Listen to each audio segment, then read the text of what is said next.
देखिए हर खबर यहीं पर। सब्सक्राइब कीजिए TV9 भारतवर्ष।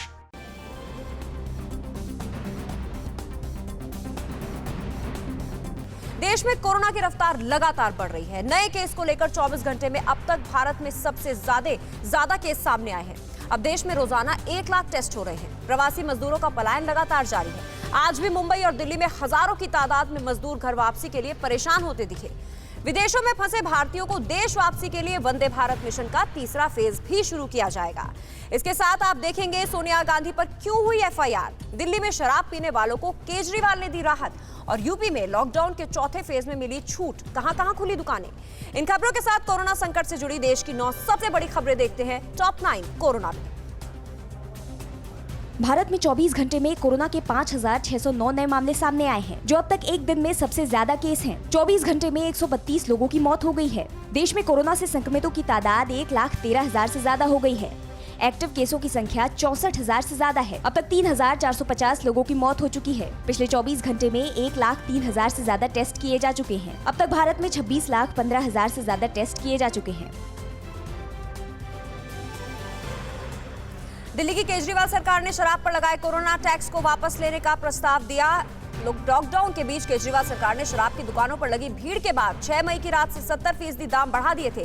कैबिनेट से प्रस्ताव पास होने के बाद फिर से पुरानी कीमत पर दिल्ली में शराब मिल पाएगी। लॉकडाउन के तीसरे दौर के बीच 4 मई से शराब की दुकानें खुली थी। शराब से दिल्ली सरकार को हर महीने हजारों करोड़ की कमाई होती है। कोरोना संकट और लॉकडाउन के चौथे दौर में मिली छूट के बाद लखनऊ में मिठाई की दुकानें और रेस्टोरेंट कड़े नियम शर्तों के साथ खुल गए। दुकान में जाने से पहले हाथों को सैनिटाइज करना, मास्क लगाना जरूरी, ग्राहकों को मोबाइल नंबर दुकानों में लिखना अनिवार्य है। उधर नोएडा के सेक्टर 18 और 27 में भी मिठाई की दुकानों के साथ साथ कई इलेक्ट्रॉनिक्स की दुकानें खुल गयी। एशिया की सबसे बड़ी झुग्गी बस्ती मुंबई के धारावी में कोरोना की रफ्तार को काबू करने के लिए CISF के जवानों को तैनात किया गया है। CISF के जवान लोगों की बेवजह मूवमेंट को काबू करेगी, साथ में मेडिकल स्टाफ के काम में कोई बाधा न पहुंचे, इसमें भी मदद करेगी। उधर भिंडी बाजार में भी CISF को तैनात किया गया है। मुंबई में 9 जोन में CISF जवानों को तैनात किया गया है। धारावी में अब तक 1,384 मामले सामने आ चुके हैं, जबकि 56 लोगों की मौत हुई है। लॉकडाउन के बीच परेशान चल रहे प्रवासी मजदूरों की भारी भीड़ आज मुंबई के पालघर और कांदिवली में जुट गई। पालघर से यूपी के लिए 3 श्रमिक ट्रेन चलाए जाने की सूचना थी, लेकिन अचानक 2 ट्रेनें रद्द कर दी गई। लेकिन मजदूर यहां से टस से मस होने को तैयार नहीं थे। यही हाल कांदिवली का रहा। यहां भी पहले रजिस्टर्ड यात्रियों को पुलिस ने बुलाया। बाद में बोरीवली से यूपी के लिए जाने वाली 3 ट्रेनों में से 2 ट्रेन कैंसिल हो गई।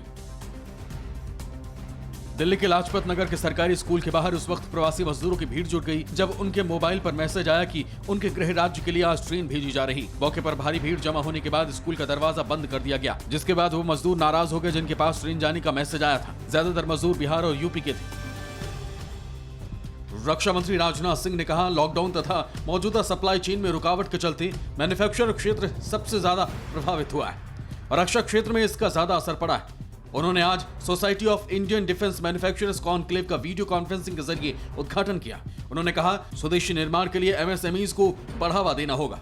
वंदे भारत मिशन के दूसरे फेज में भी एयर इंडिया के विमानों से विदेशों में फंसे भारतीयों को वापस देश लाया जा रहा है। दूसरे फेज के 5वें दिन मस्कट के ओमान से 2 फ्लाइट भारतीयों को लेकर कैलिकट और दिल्ली के लिए रवाना हुई। सिविल एविएशन मंत्री हरदीप पुरी ने बताया कि पहले फेज से लेकर दूसरे फेज में अब तक 20,000 भारतीयों को देश लाया जा चुका है। कल 3,000 से ज्यादा भारतीय देश लौटे थे।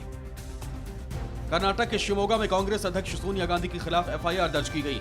FIR में आरोप लगाया गया है कि कांग्रेस पार्टी द्वारा सोशल मीडिया पर PM केयर फंड को लेकर गलत जानकारी फैलाई जा रही। तो वहीं MP में भी कमलनाथ और राहुल गांधी पर FIR दर्ज की जा सकती। MP के कृषि मंत्री कमल पटेल ने कहा है, कमलनाथ सरकार में कर्ज माफी घोटाले का पता चला है। अगर किसान शिकायत करेंगे तो कमलनाथ और राहुल गांधी पर FIR दर्ज होगी। फिक्र आपकी, सोमवार से शुक्रवार रात 9 बजे सिर्फ TV9 भारतवर्ष पर।